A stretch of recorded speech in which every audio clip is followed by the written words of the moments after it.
Hai guys, jumpa lagi dengan Fakta Unik. Tempat untuk berbagi ilmu dan informasi. Kali ini kita akan membahas tentang sejarah lato-lato yang sedang tren. Yuk, langsung aja ditonton guys. Sebelum masuk ke videonya jangan lupa di-subscribe dan dinyalakan loncengnya ya.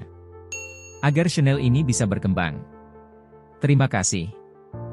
Siapa yang hari-harinya mendadak full dengan suara, tek-tek, berulang? Selamat menikmati alunan musik yang dihasilkan dari permainan jadul bernama lato-lato.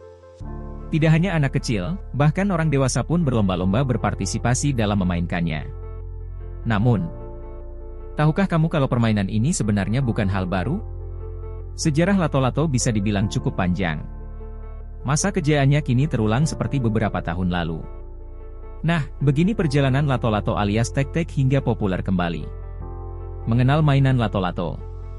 Sekilas, tidak ada yang istimewa dari permainan lato-lato, hanya dua buah bola keras yang diikat dengan dua tali kemudian disatukan.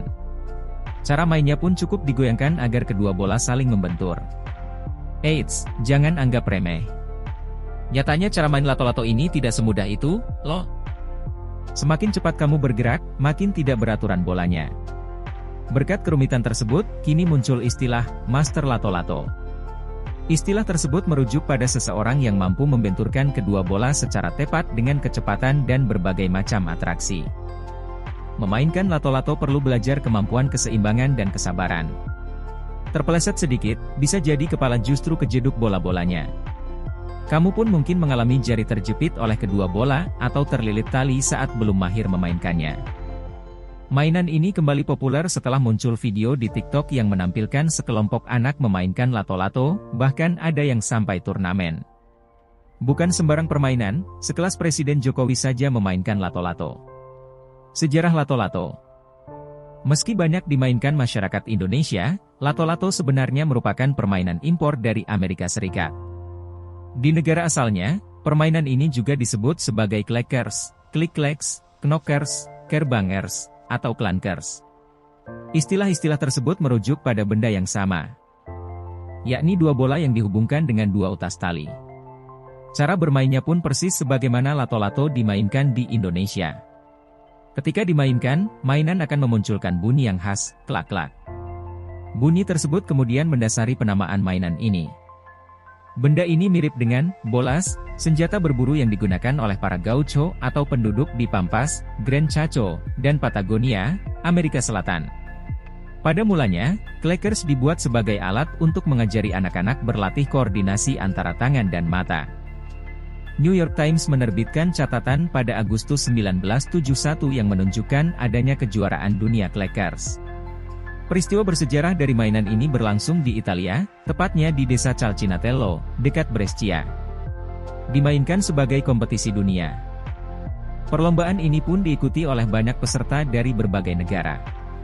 Sebut saja Belanda, Belgia, Swiss, Inggris, hingga Kanada yang datang untuk membuktikan kemampuan mereka bermain clackers di mata dunia. Dianggap mainan berbahaya. Permainan ini sempat menimbulkan kontroversi sekitar tahun 60 hingga 70-an. Pertama, karena suaranya dianggap mengganggu. Di samping itu, clackers juga menimbulkan kekhawatiran bagi orang tua karena beberapa anak dilaporkan terluka akibat bermain clackers. Luka yang ditimbulkan tidak sekadar benjol karena kejeduk bola, loh. Mainan clackers dianggap berbahaya karena dapat pecah menjadi serpihan tajam. Hal ini terjadi ketika anak semangat menggoyangkan tali sehingga bola-bola bertubrukan terlalu keras. Risiko ini ada karena clackers zaman tersebut terbuat dari kaca temper. Bahan dasar yang demikian berpotensi pecah dan membentuk serpihan yang terlempar saat dimainkan. Pada 1966, Food and Drug Administration bahkan mengeluarkan peringatan terkait bahaya clackers. Lembaga tersebut juga melakukan pengujian laboratorium guna mengetahui kecepatan gerakan dan potensi pecahan dari clackers. Hasilnya, permainan ini pun dilarang karena dianggap mengandung bahan kimia maupun radioaktivitas serta mudah terbakar. Keputusan pelarangan yang diikuti penarikan produk dari pasaran ini didukung oleh banyak lembaga, termasuk Society for the Prevention of Blindness. Kepopuleran lato-lato di Indonesia. Kepopuleran clackers secara internasional merambah ke Indonesia. Sekitar tahun 1990-an, mainan ini populer dimainkan oleh anak-anak Indonesia. Nah, meski populer pada 1990-an, konon lato-lato sudah dimainkan sejak tahun 1970-an. Bentuk mainnya pun tidak berubah. Hanya saja tidak lagi menggunakan kaca temper, tetapi diubah dengan plastik polimer. Bahan ini dianggap jauh lebih aman dibanding pendahulunya. Meski demikian, permainan ini tetap berisiko pecah, tetapi dengan risiko partikel pecahan tidak membentuk proyektil layaknya kaca. Melansir Quartz. Kini, Clackers di Indonesia lebih populer dengan sebutan lato-lato. Nama tersebut berasal dari bahasa Bugis dan berubah menjadi kato-kato di Makassar. Sementara di beberapa daerah di Pulau Jawa, permainan ini dulunya disebut tek-tek, sebagaimana bunyi yang dihasilkan. Meski dalam sejarah lato-lato pernah dilarang, kini kamu bisa dengan bebas memainkannya. Tentu saja dengan tetap berhati-hati agar tidak menimbulkan bahaya bagi diri sendiri maupun orang lain, ya. Nah, itulah sejarah permainan lato-lato. Semoga bisa menambah wawasan ya guys. Sekian video dari Fakta Unik. Terima kasih dan happy watching guys.